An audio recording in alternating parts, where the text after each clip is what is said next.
Halo para pendidik semua. Jadi di video kali ini gue bakal bicara simpel aja. Gue pengen ngebagiin sebuah pengalaman gue di jurnal alumni Surau kali ini. Dan mungkin ini penting bagi kalian. Kenapa? Karena Warren Buffett pernah mengalami kejadian yang sama gitu. Nah, jadi yang pengen gue highlight di konten kita kali ini adalah tentang kesempatan. Ya.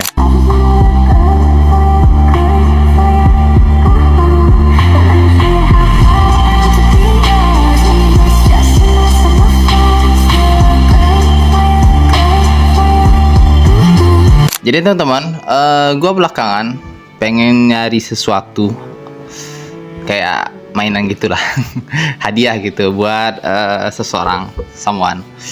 Nggak beberapa orang sih sebenarnya, tapi intinya yang penting tuh untuk seseorangnya gitu. Ya mungkin dia aware, nyadar dan nonton video ini. Shit. Jadi gue pengen nge-share ke teman-teman. Kenapa gue bilang gitu?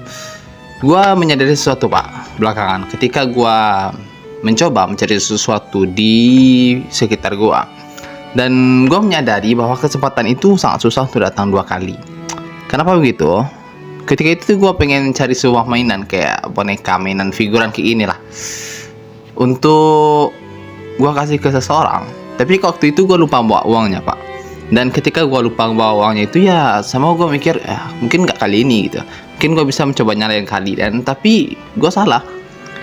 Ketika gue menghindari kesempatan itu, maka kesempatan yang kedua itu jarang terjadi pak, sangat jarang. Mungkin ada beberapa kasus yang memberikan kesempatan kedua gitu, tapi nggak semua kasus, dan sangat sering untuk tidak memberikan kesempatan kedua. Dan kenapa gue bilang begini? Karena waktu itu Warren Buffett pernah berbicara di wawancaranya di New York Times waktu itu. Dia mengatakan kayak gini, ketika dia diwawancara, apa yang ngebikin Anda itu sukses? Si jurnalisnya berbicara, wartawannya lah. Dia berbicara kepada Warren Buffett gitu, Mister, gimana sih rahasia Anda untuk sukses? Warren Buffett nggak bilang apa-apa setelah itu. Dia cuma ngasih kertas, ngasih nota gitu. Dia bilang, kalau kamu mau, tulis berapapun yang kamu mau di nota itu, maka aku akan memberikan semuanya. Dan wartawan itu nolak pak. Dia merasa direndahkan gitu. Pak, saya ingin tahu rahasia kesuksesan bapak. Saya nggak ingin uang, saya nggak butuh uang. Yang saya butuh adalah ilmu pengetahuan. Warren Buffett nggak bilang apa-apa lagi. Dia cuma bilang, tolong kalau kamu mau, tulis berapapun yang kamu mau di note ini, dan saya akan berikan berapapun yang kamu minta. Dan lagi-lagi wartawan itu nolak. Bayangin Warren Buffett bilang ngasih kalian kesempatan, dia nolak karena dia benar-benar idealis banget orangnya. Habis itu bener nih, gak mau. Enggak, saya maunya ilmu pengetahuan. Oke, tapi harganya mahal loh. Dia Warren Buffett bilang gitu. Oke, harganya mahal gak apa-apa, yang penting saya dapat ilmunya. Ya, maka diambillah kembali nota itu oleh Warren Buffett. Oke, saya ingin mengatakan bahwa kamu baru saja melewatkan salah satu kesempatan untuk menjadi jurnalis paling kaya di dunia. Dan apa rahasia saya menjadi kaya? Apa rahasia saya bisa sampai ke titik ini adalah saya gak pernah melewatkan satupun kesempatan di hidup saya pak. Dia bilang gitu. Nah, wartawan itu pun kesal sekaligus ketawa gitu. Dia mendapatkan pelajaran yang harganya itu bisa menghidupi dia sampai berapa keturunan pak. Tapi ya dia ngambil pelajarannya, bukan ngambil uangnya gitu. Andai kan dia nggak ambil pelajarannya, dia kan dapat uang dan jadi jurnalis paling kaya, wartawan paling kaya waktu itu.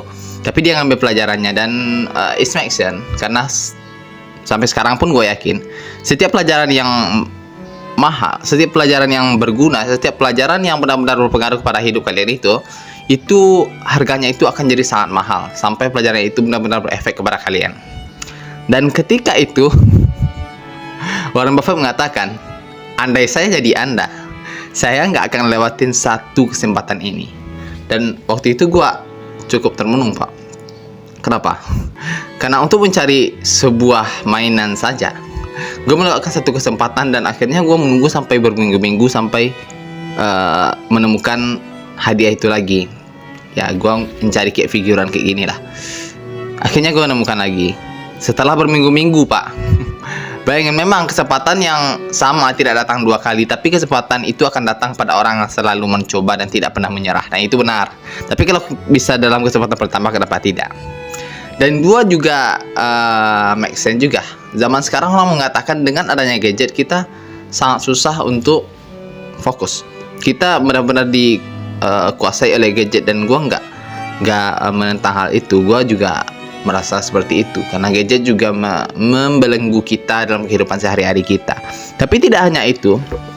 Kalau kalian sadar, ketika kalian menggunakan gadget, maka banyak hal yang harusnya kalian kerjakan berjam-jam itu bisa dikerjakan dalam satu kali klik. Contohnya ketika gue mencari figuran ini, gue mencarinya itu berhari-hari, 2 hari 3 harian keliling kota tempat gue tinggal, kota Padang, dan itu tidak menghasilkan apa-apa. Sementara kalau gue pengen pergi ke marketplace, gue bersabar sedikit dengan planning yang cukup, dengan menggunakan apa yang gue miliki, teknologi yang memudahkan gue, maka itu sangat mudah, Pak. Jadi gue benar-benar kurang setuju bagi teman-teman yang mengatakan bahwasanya teknologi itu membelenggu kita. Yes, itu membelenggu manusia saat sekarang ini. Itu membuat standar kehidupan kita jadi jauh lebih besar, Pak. Tapi juga membuat hal yang seharusnya kita lakukan sangat besar itu bisa dilakukan dengan usaha yang sangat kecil. Sebagai contoh, gue sedang memesan sebuah buku World Nation karyanya Adam Smith gitu. Bayangin aja kalau gue cari di kota Padang, Gramedia itu sangat susah mencarinya, Pak. Sementara kalau gue buka marketplace, gue klik 1 kali 2 kali klik, itu sebentar saja melakukannya, Pak. Dan gue mendapatkan barangnya sesuatu yang besar, sesuatu yang memiliki manfaat yang besar, memiliki nilai yang besar dengan usaha seminimal mungkin, Pak. Dan bayangin jika teknologi tidak ada pada zaman sekarang, dan dengan kemalasan kita pada zaman sekarang dikombinasikan bagaimana susahnya kita mendapatkan sesuatu. Kita terbiasa dengan budaya malas, sedangkan teknologi yang menunjang kita dalam kemalasan kita juga tidak ada. Jadi bagi teman-teman yang merasa terkungkung oleh teknologi, pikir lagi. Apakah teknologi ini benar-benar menyulitkan kita, atau bisa jadi teknologi inilah yang menjadi pemudah hidup kita. Jadi teman-teman, gua ngebacot aja di sini selama beberapa menit, nyampein keluh kesah gua lah, untuk memberikan reward for someone gitu. Beberapa orang yang menurut gue cukup berpengaruh dan cukup gimana bilangnya, cukup berimpact dan membuat gue survive di kehidupan gue. Dan mungkin itu aja konten kali ini. Semoga teman-teman jangan lewatkan satu kali kesempatan pun. Dan gue selalu gini dikit-dikit. Ketika gue mendapatkan kesempatan, itu bisa jadi, Pak, ketika kita mendapatkan kesempatan, kita akan dikuasai oleh 2 emosi, tamak dan takut. Dan itu pasti, dan itu sudah sangat terbukti. Banyak buktinya juga.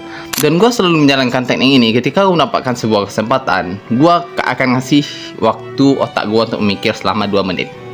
Karena dalam 2 menit itu gue akan memutuskan seberapa banyak dampak positifnya, seberapa banyak dampak negatifnya, dan apa yang seharusnya gue korbankan untuk mendapatkan hal tersebut. Karena bisa jadi itu sesuatu yang work bagi orang lain, itu nggak work bagi gue. Itu make sense bagi orang lain, itu menguntungkan bagi orang lain, tapi belum tentu menguntungkan buat gue. Dan dalam waktu 2 menit, gue bisa mempertimbangkan apakah ini yang terbaik atau tidak. Dan gue harus make sense nih, kalau gue memilih ini, gue nggak akan menyesal jika menemukan penawaran lain yang bahkan lebih menguntungkan nantinya. Karena ini udah gue pikirin matang-matang selama 2 menit. Nah itu saja. 2 menit berikutnya, tolong pikirkan dan jangan lewatkan satu kesempatan. Itu aja jurnal alumni Suro kali ini. Sampai jumpa di video berikutnya. Bacot aja pada video ini. Oke, see ya.